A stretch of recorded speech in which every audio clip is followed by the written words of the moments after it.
देखिए, पिछले साल भर से देश भर का किसान आंदोलन कर रहा है कि जो 3 काले कानून किसी भी किसानी संगठन से बात किए बिना देश के किसानों के ऊपर थोपे गए हैं, जिससे किसान के मन में डर है कि उसकी जमीन, उसका अनाज, उसके बच्चों का भविष्य सब पूंजीपतियों के हाथ में आ जाएगा।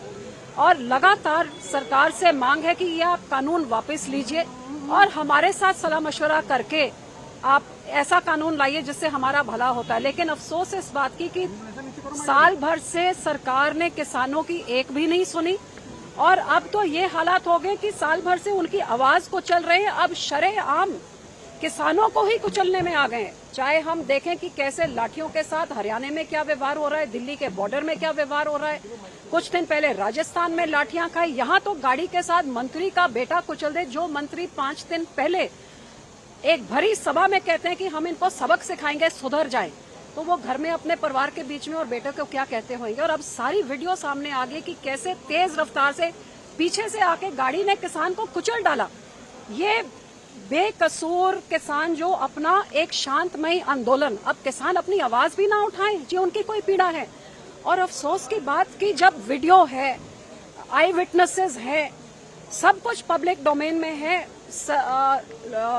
अदालत सू मोटो नोटिस ले रही है, लेकिन 5 दिन गुजरने के बाद जिस मंत्री का और उसके बेटे का नाम आ रहा है, ना मंत्री को बर्खास्त किया गया है और ना ही बेटे को आज तक पूछताछ के लिए बुलाएगा। उसको अरेस्ट क्यों नहीं किया गया है? आपकी डिमांड है मंत्री को बर्खास्त? बिल्कुल हमारी मांग है। देखिए, जो होम मिनिस्टर अमन शांति को भंग करके लॉ एंड ऑर्डर को भंग करने का संदेशा कि मुझे पहचान लो, मेरे बारे जानते हो आप कि मैं कैसे सबक सीख जाऊं, सुधर जाऊं, जो उकसा रहा है लोगों को, जो भाइयों को लड़ाने की बात कर रहा है, इससे और घटिया राजनीति क्या हो सकती है? और आप उसको अपने मंत्रिमंडल में बना के रखें तो बहुत ही घटिया बात है।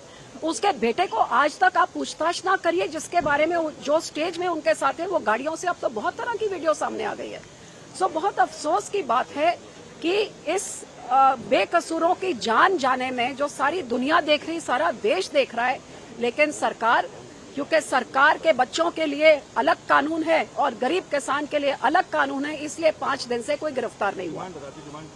हमारी डिमांड ये है कि जो मोनू मिश्रा है वो इमीडिएटली वो अरेस्ट हों, बनती हुई कार्रवाई उनके खिलाफ की जाए और जो मंत्री हैं उनको एकदम डिसमिस किया जाए।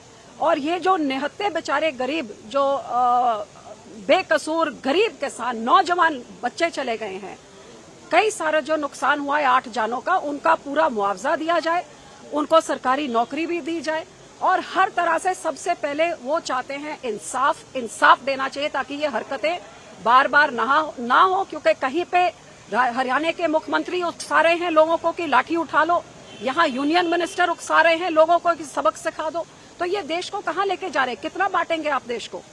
सर, कहीं ना कहीं बीजेपी पार्टी ये कह रही है कि ऑपोजिशन पार्टी जो है ये फोटो ऑप कर रही है और उनको कोई लगाव नहीं है, ये बस फोटो ऑप के लिए आए हुए हैं। कैसे देखते हैं इस चीज को? हम अपने किसानों के साथ, मैंने मंत्रिमंडल से इस्तीफा दिया किसानों के साथ खड़े होकर उनकी लड़ाई लड़ने के लिए, तो उनको तो शायद ये भी फोटो ऑप लगता होगा।